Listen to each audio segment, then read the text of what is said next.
everyone. It's the only panel that's featured a topless individual to start, so I'm really excited that you've all chosen to be here with us.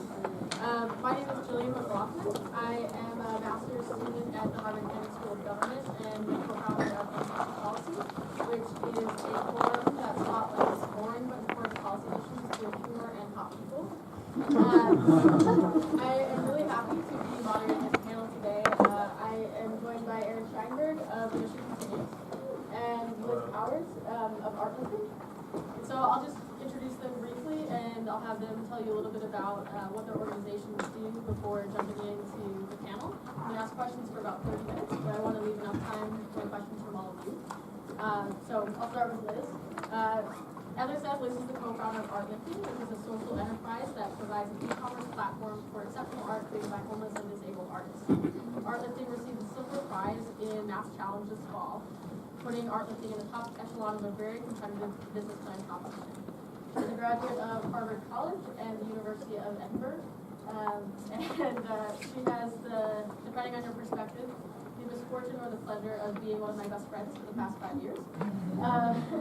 Aaron also has the misfortune or pleasure of being one of my best friends for the past 2 hours.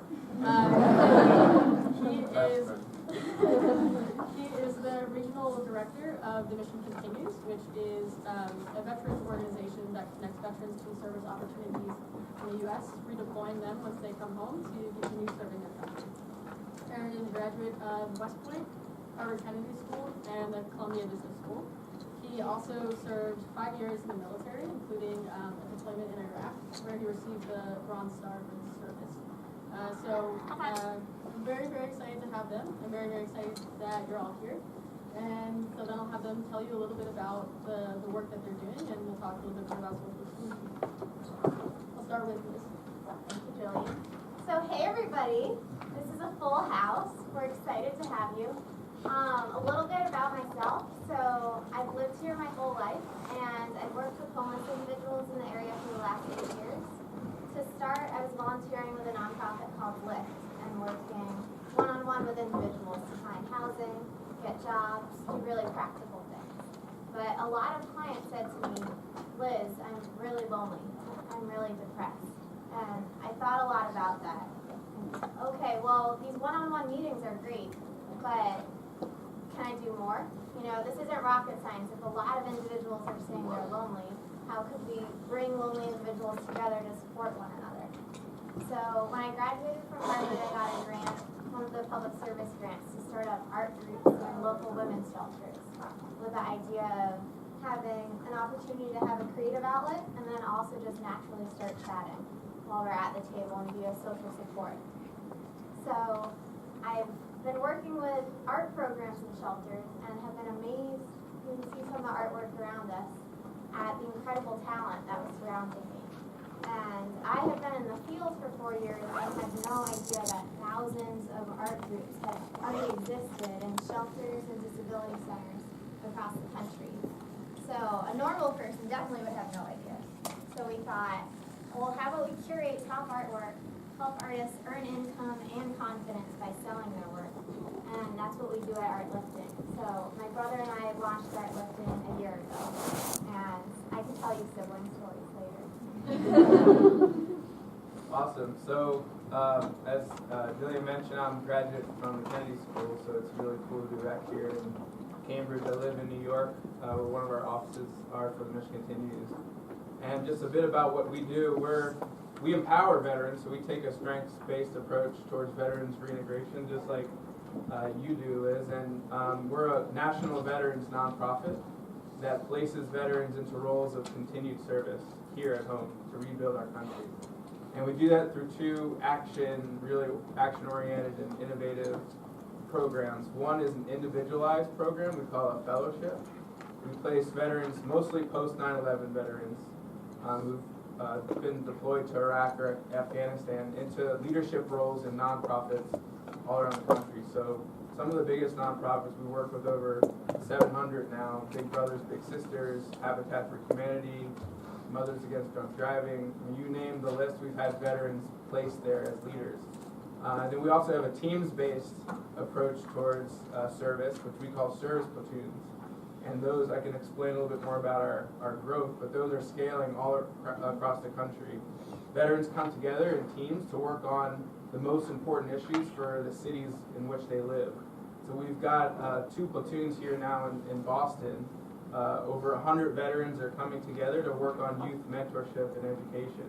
And we've got a platoon leader, post 9/11 veteran. She's leading these veterans to work on refurbishing schools in the Boston area. One of them is the oldest school in North America.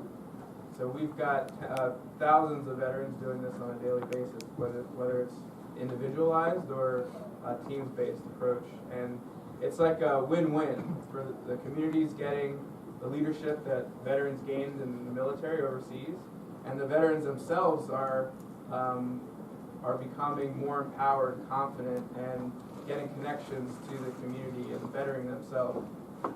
So it's been an exciting time. I've been in Mission Continues for the last 3 years, and like most of the veterans that we serve, I was missing my sense of purpose when I left the Kennedy School, and I was working for a top management consulting firm, which was a great experience, but was not the same as feeling like I was serving my country and feeling needed and important and being a leader. And I get that sense of purpose once again with Mission Continues. Thank you, both of you. You serve in some ways different populations, but there is some overlap. Can you talk about what you think the population you serve, how have they been excluded traditionally, and what challenges and opportunities have arose as a result of this exclusion? Sure. Alright, go back and forth. It's the veterans landscape. It's difficult to say exactly that veterans are excluded as a group, as a whole at least, and on the surface. If you look at Congress now, we have 97 members of Congress who are veterans. Many of them are post 9/11 Iraq and Afghanistan veterans now. We've got 50% of our cohort going back to school using the GI Bill. I mean, you can look around campus here and all the veterans groups that are really active at Kennedy School, at the business school, and other graduate schools, and even undergrad. And we're CEOs and starting companies of Fortune 500 companies and social enterprises all across the globe. But then on the other end, when we come back, we're dealing with really misperceptions about who we are. I think we're misunderstood as a group. We're also, as a group, we're looking more into this in research, but we're underemployed. So the skills that we actually have gained in the military are not really been put to work the way that they should be. And we're also, as I mentioned in my story, missing our sense of purpose, our connection to the reason why we joined to begin with. And of course, there's a subset of the population that's, if you look at kind of a normal distribution curve of veteran reintegration, we've got some at the higher end, and we've got some at the lower end are dealing with really significant transition issues, whether it's PTSD or traumatic brain injury or suicide or homelessness. So it's not exactly clear that we're excluded, but there's a lot of work to be done to change the way that people think about veterans. And so we have some overlap. We work art lifting. Some of the individuals we work with are homeless veterans. But we work with a ton of individuals. So people with disabilities, both mental and physical, and then also thinking of, homeless, what that defines. So 50% of women experiencing homelessness have experienced domestic violence at least once in their life, to give you an idea of some of the challenges individuals are facing. And then also thinking of veterans coming back, not having work. Disabled individuals, some of our clients have worked 9-to-5 jobs, normal jobs, their whole life, but their disability just got too extreme and they couldn't do that anymore. So thinking of exclusion, a lot of times the individuals we're working with are dying to be able to work a full-time job and earn their own income. They just face either mental and or physical barriers to that. So that's one of our goals, is to help be the bridge for individuals to earn their own income. I think both organizations specifically are not charities, right? I think that's the whole point of this panel. In order to really be empowered, no one wants a handout. Everyone wants the chance to earn their own income, build confidence. So that's our goal. I think I'd like to hear from both of you individual stories of transformation that you've seen as a result of your focus on empowerment rather than exclusion. You guys are being a little too inclusive for this. Yeah. So we launched a year ago and 5 of our artists have already gained housing. And that's certainly not just because of us, right? People have a support network around them, working with caseworkers and shelters and, friends, family. But I think one of the biggest details there is the idea of, a lot of times through people's whole lives, especially if they're victims of abuse, they've just been put down, put down, put down. And all of a sudden we're switching that around. We're saying, well, instead of focusing on, something that's not perfect about you, we're focusing on your talent and watching the domino effect of focusing on the positives in someone's life. So one example of that is our artist Scott Benner. So he saw us on the news last year. He was living in a shelter in Quincy, which is a town nearby. He had worked his entire life as a steel worker for 30 years, and during the recession, the business closed down, so he lost his job. And he was looking for a job for a while, didn't have any luck, like a lot of people during the recession, and then developed Horner syndrome, which is a syndrome that causes dizziness, a lot of confusion. So, his trade for his whole life, being a steel worker, operating heavy equipment, obviously if you're dizzy and confused, you can't do that anymore. So that was really hard for him to, think about, okay, well, what are my options now? And sadly, right at the same time, his wife developed cancer.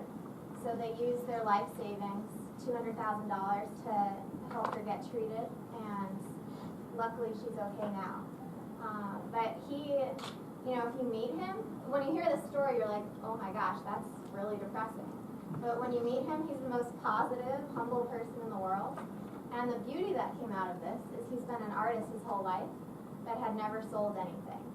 So he creates really detailed pen and ink drawings, and it was just something he did for fun. And all of a sudden this year, seeing us on the news, we connected with him in the shelter, and he ended up having a gallery opening on Newbury Street. So for people who are visiting, that's like the highest end spot in all of Boston. So this September he had a gallery opening. He's been featured on the news. He's coming out on a CBS special in a couple weeks, and been in constant newspaper articles and sold a ton of work. And after a year and a half of homelessness, this November he gained housing, and now he has the opportunity to be able to draw full time and sell his work. So I think the connection between our organizations is that you can be struggling and you can be suffering, but you can actually still achieve at the same time. That doesn't mean that you can't be successful. And really, on the veteran side of things, we just need to be shown a pathway towards that success, towards taking your the things that you've been struggling with and focusing it towards others and helping others. It's more of a structured approach, and that's how the fellowship is for us. And so similarly, we've got many veterans who have struggled with their transition. We've got about 30% of our population has suffered from a traumatic brain injury. About 70% screen positive for post-traumatic stress disorder. And when they come to us, they're not necessarily thinking that they can continue to contribute. Many of them think that the best years of their lives are behind them.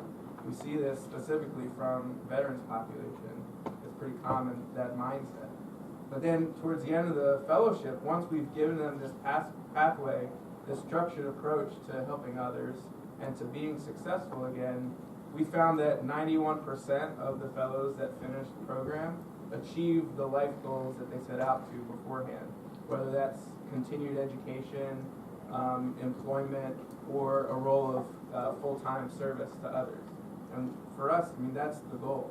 And then they go on to do amazing things. Like, I'll give you an example. One story is Rachel Gutierrez. She is a woman veteran who deployed to Iraq. She came home and, like many of us, was struggling to find her way, really isolated herself because she didn't have a social network to tap into. She didn't have a community that she felt like she belonged to.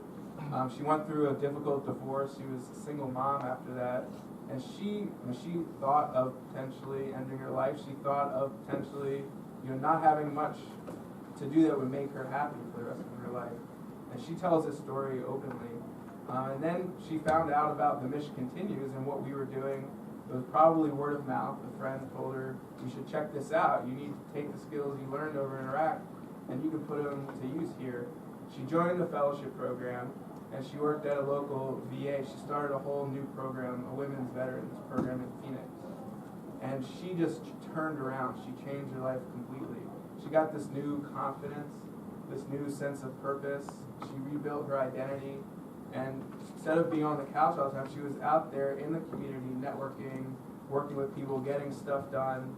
And that really enabled her. And we didn't tell her, you have to do this. We gave her a guideway to it, a pathway to it, and she just took off. And this is how most veterans are. We can do all this. We've done it before. We just have to be shown that we can. Anyway, her success has continued, and she's now one of our platoon leaders for the second program. So she's become a leader to help other veterans transition. And she was listed and talked about in a New York Times article last year about the service platoons and about her transition and her story. And her success, in turn, helps other veterans to empower themselves. One example. I think that this is great. We talked a little bit about this earlier, but there's been a lot of initiatives that are targeted veterans and homeless populations. How does what you do differ from those initiatives? How have you empowered the constituency a little bit more specifically, or how have you differentiated yourself? I'll start with that. Sure. When I got out 2008, and the veterans landscape was very different. And there's 40,000 nonprofits in our country that are listed in some way as serving veterans. And I mean, there's no real barrier to entry in this space. You could be a veteran and start your own. You could start your own veterans organization right now if you wanted. And if you look at the majority of those, when I got out, they were all based on this victims approach, or they're all handouts towards veterans. And the mindset was that veterans are messed up, and they come home from war with serious disabilities, and we need to help them. So what do we need to do to help them? Well, let's just get them a job. Let's get them employment or get them education. Let's give them tickets to the Red Sox game, or let's get tickets to a Broadway show, and hopefully that'll help with their spirits.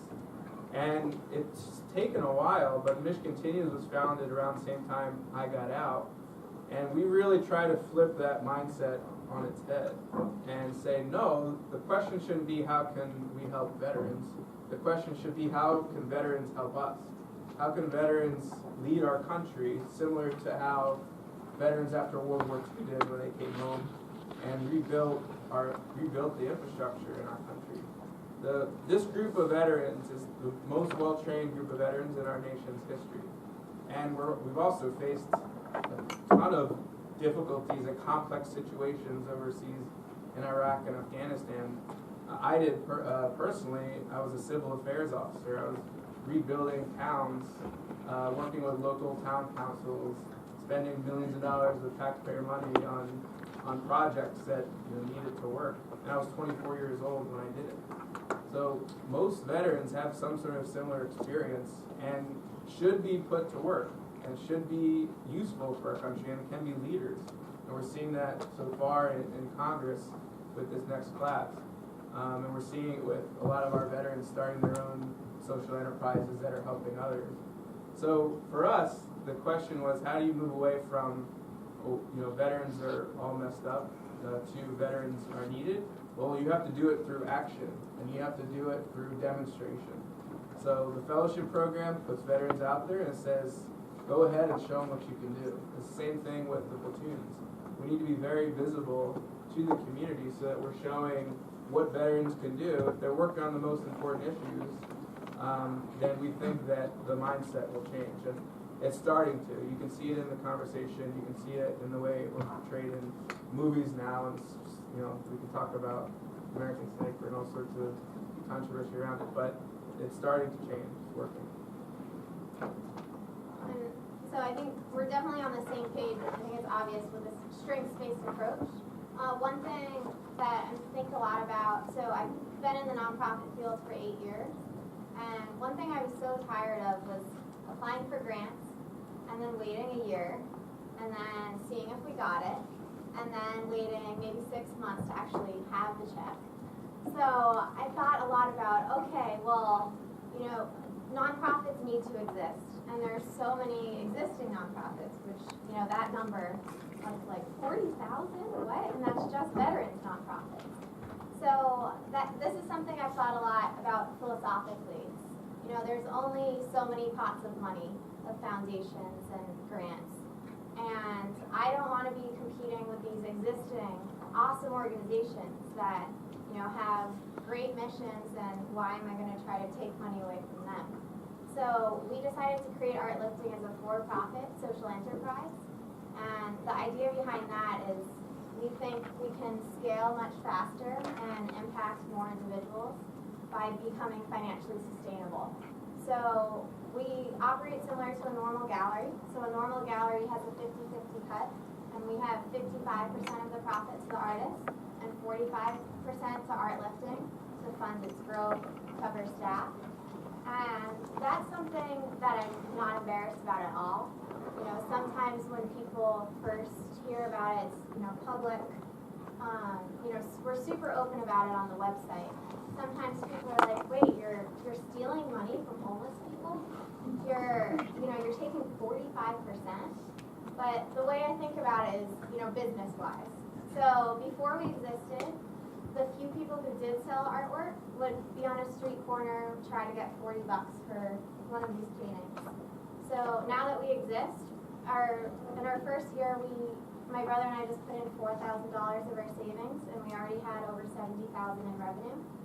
And, you know, some of these pieces, some originals we sold for $1,700. So thinking of, okay, before, maybe make $40. Now could, you know, 55% of 1,700 is almost $1,000. But then also we sell prints. So artists can make unending amounts from each piece they create. And I think that's, you know, something that everyone at the conference is probably thinking about. Like, okay, what's this new way of thinking of trying to be really strategic about having increased impact and increasing our scale? Thank you, both of you. I think that it's interesting that you bring up the money question, and this also has to do with some preconceived notions about different constituencies of sort of our view. How have you dealt with trying to deal with, in Aaron, your case, a donor community, where you're trying to get money from people that may not have the same view of veterans that you have, and then serving or connecting veterans to these opportunities? And Liz, how are you able to market art by homeless artists, but still do it in a way that you don't have to play into those narratives that are so common? Yeah, so it's a really tricky balance, because our social mission is key to us existing, but we also want to get high-end prices. And that's honestly the curating part is the hardest for me, because as you can probably tell from us saying, no, you go first, you know, wanting to be inclusive and wanting to support anyone I possibly can. But our whole brand is built on the idea of high quality artwork. So my colleague Stephanie curates all of our artwork. She used to work at Christie's. She's a high-end art auction firm. And, you know, with that curation, she also helps with pricing, thinking of, okay, you know, to start, in December of 2013, when it was just me and my brother, and we were honestly pretty clueless with pricing artwork, we had most of the originals at $300, and some sold. But over the year, we talked to tons of art consultants, different people giving us advice, and they said, you're actually much more likely to sell work if you price it higher. Which is confusing. But one of the big sales channels for us is B2B. So thinking of, you know, huge office buildings or hotels who need a lot of artwork, and then also want to show with our labels that they're supporting the community. But for, you know, a fancy investment firm, they're not going to want to have a piece of artwork that costs $300 with, you know, fancy clients coming in through the door. So it's actually better to market it higher. for that sales channel. Yeah, for us, it's not a huge difficult situation, but I mean, there's certain tensions maybe. And Lori Stevens is going to join us afterwards for Q&A, and she runs our growth strategy, so she'll have maybe more specific examples. But because we're empowering veterans, it's very easy for us to bring our donors side by side with veterans to show them exactly what we mean when we say we take a strengths-based approach. And so just like the rest of the population, our donor populations also has inherent biases and misperceptions of what veterans are and what they could be and what they should be doing. And of course, when they come to us, some of them want to help veterans. They do have like the handout mindset, but part of our job is to educate the entire population, and that includes the donor population. We spend a lot of time telling them why our model is different, why this model is more effective, and we show them in person, but most of our donors, especially our corporations and foundations who fund the platoons, we bring them to the communities for the service events that we put on. So if we're building a local school, or if we're responding to disaster relief, our donors are working side by side with the veterans.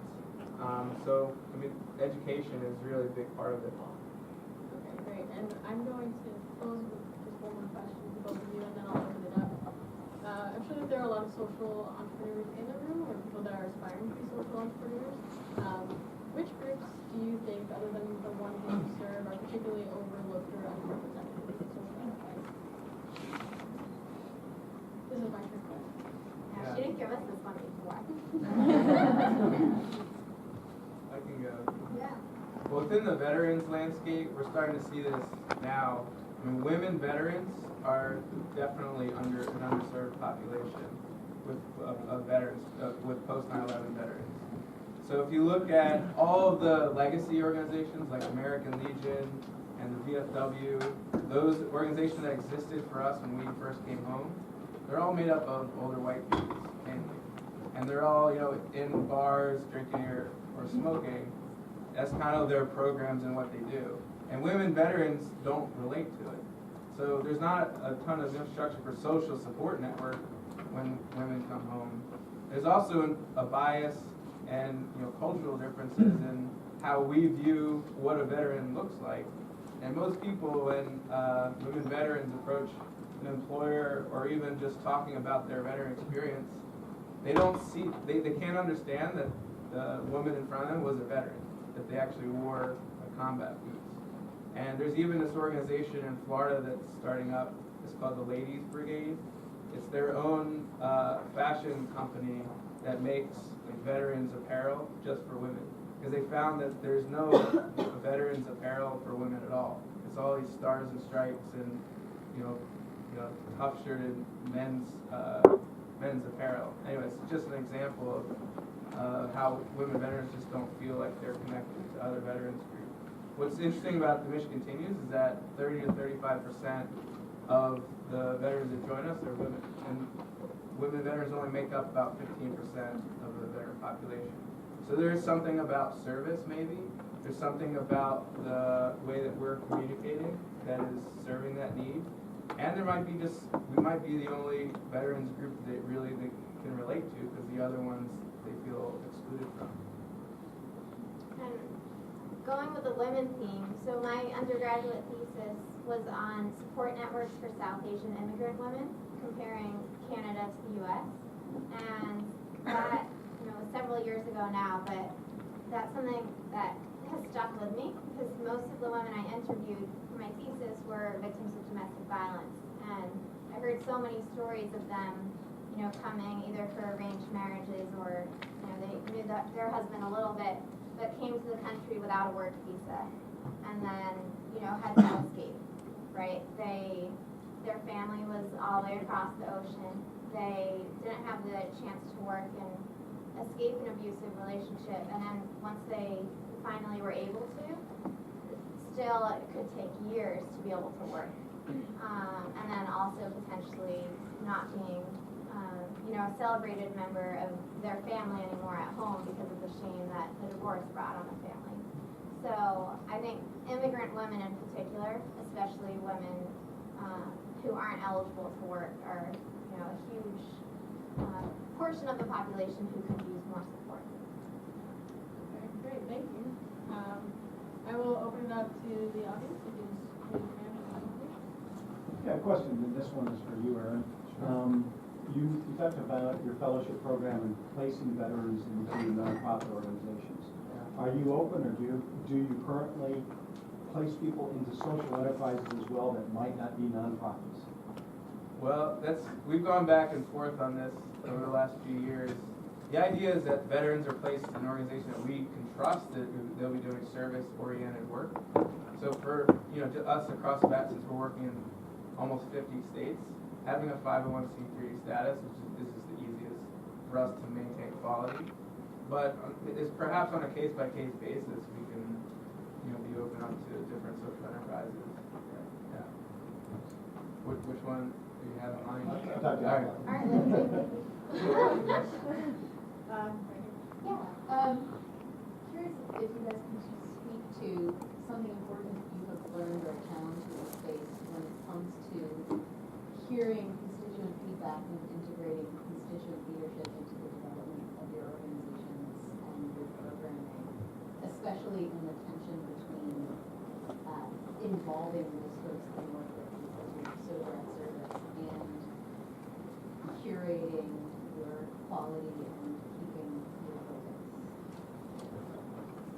Yeah, that's a really tough one for us because we want, in like a typical art gallery, the artist doesn't have much say, but in ours, the artists definitely have more say. So right now we have 45 artists from 8 cities across the country, and we have a gallery in the Boston Design Center. So one example of incorporating feedback, it's kind of tough setting up the gallery because some artists create a ton of really saleable work, and some might have a couple pieces.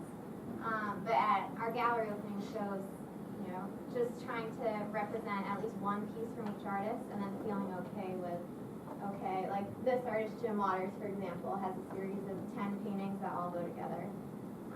So certainly there are hurt feelings, and artists are like, why does he have 10 pieces and I have 1 piece? But definitely responding to that, saying, our goal is to help everyone make money and represent everyone.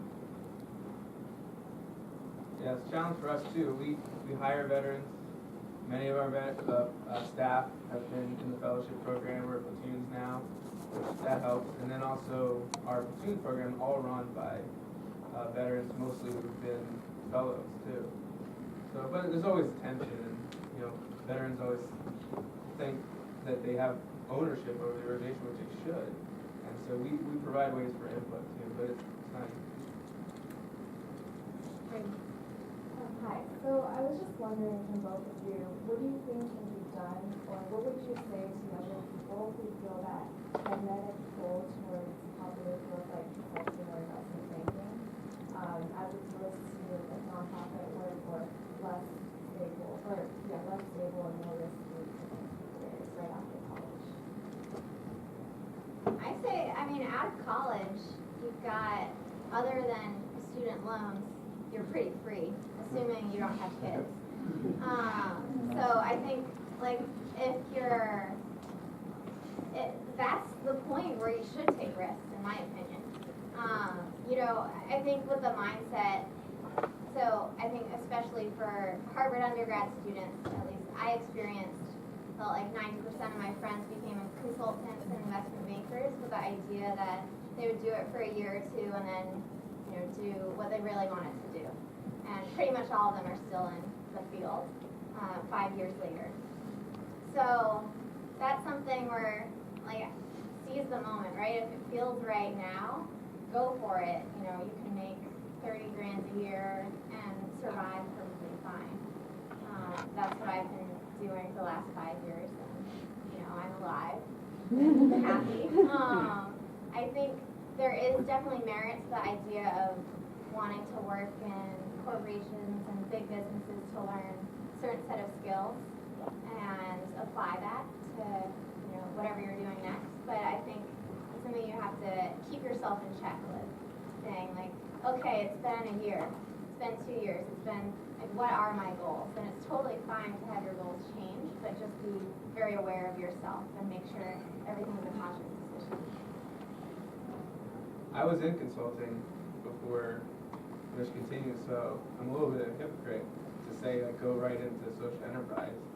But there's social nonprofits are seeing that in order to get good talent, they have to pay for it, and we are that mindset too. And there are really smart people that are working now at the top levels of nonprofits. So you won't be missing out from learning from others and from really good business type skills by working in some of the best nonprofits out there. Consulting gives you that in a very quick fashion. I did for 1 year, and I definitely took the skills and put it to work right away at Wish Continues. I ran our strategy and research. So there's merits to doing it, but I was really bored. I didn't like it. I love what I do now, and I can live a decent life with the pay. It's easy. It's fun. So I support definitely going to the social enterprise world. Sorry, I know Rachel Bender. Thank you.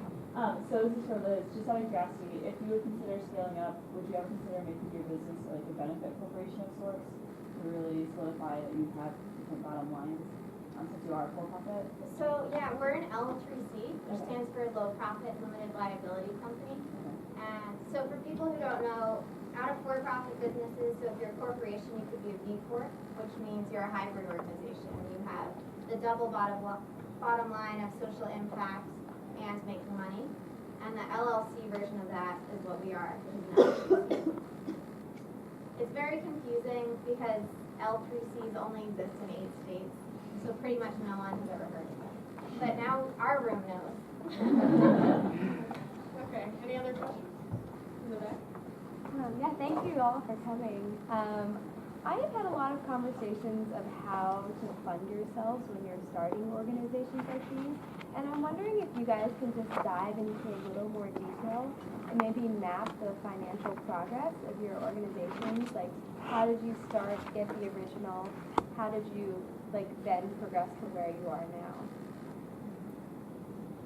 So we're definitely not normal. I think we're very lucky because, so my brother and I each just put in $2,000 of our savings, and we use that mostly for lawyers' fees to become a business, and we just used an online template to create a new marketplace.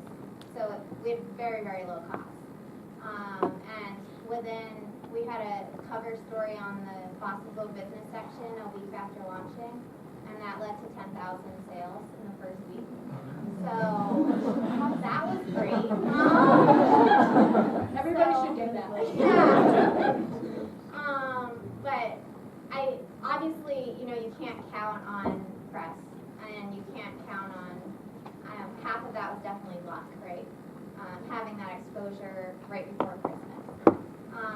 But I think the lesson learned there is, well, a lot of times people have really grand visions, and they're like, okay, well, I need $20,000 for the website developer, and I need this for this. And I was working at a startup before this, and I learned so much.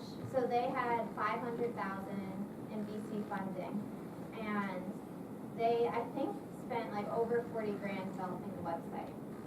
And my brother and I were clueless. We'd never made a website before, and we just used a template and put in the logo, and then it worked. So I think, being scrappy students and realizing I don't need to wait a year for this huge grant, or, I don't necessarily need to follow the startup path of getting, different series of funding. I could just go for it and see if the revenue creates the company on its own. I'm going to hand it off to Lori Stevens, who runs our fundraising. She can describe. We've been a little bit different ourselves. In some ways, there's similarities. Our founder he had served in the military and had some income from that after he finished, and he got a few friends to put together money to just create one fellowship. And then they raised a little more money, we had a few more fellowships, and the first couple years were kind of slow. But Eric was also very mindful of telling his story, and his very interesting story. He was a Navy SEAL. He was also a Rhodes Scholar before that, so very unusual combination, got people's attention, and you wrote a book about his experiences that started to go up in the New York Times bestseller list. So that started to raise the profile of the organization. Again, not everyone can do that, but I actually think it's worth thinking about the fact that it matters how you tell your story and how you get it out there, because that then draws people to support the work. And you can't be, some nonprofits are kind of ashamed of that, or purposely don't do that, because they think they should put all the money into programs, but it's same with the business mindset. You have to pay attention to how you tell the story and create opportunities. And then what happened a few years later is he also got a growth investment, which is similar to the VC thing, and is a strategy that's becoming much more known in the fundraising world, and kind of in the same way that in the art world, you do better if you charge more for paintings. There's a whole swath of philanthropy that is wealthy people who make money by investing and think that way about philanthropy, and they like this model. So you can get people to make fairly significant investments if you can tell them a story of how you'll grow and be sustainable after that. You just have to figure out what that story is, and there has to be some legitimacy to it, and then you can go from there. And for us, that worked really, really well. And we have an eye always to raising funds in ways that are connected in good ways to our program, and that acknowledge the funder's interests, and there's value for them in that. So it's still it's still a not-for-profit, but one example is our platoons are sponsored by a company, and there's value in that for the company. We put the company's logo on the back of their shirts. That's just sort of marketing value, but they're also, it's in a situation where people are out doing good work in the community. Many companies want to hire veterans, so they're happy to have the chance to sort of know some veterans they might hire, or simply project to other veterans that they respect veterans in an empowering way, and that makes them more likely to draw in veterans who they would want to hire. So you have to think about the full side of the equation and put those pieces together. First, write a book. I actually think first was to be a road scholar. Right. Okay. Travel. All right, so I think we have time for one or two more questions. Yeah, all my life I felt really included, and I have a lot of empathy for the excluded. And Aaron, I recognize that you saw yourself within this business, whereas Liz, how did you come to find empathy for the homeless population, and how do you find that balance between the included going in to help the excluded? That's a great question.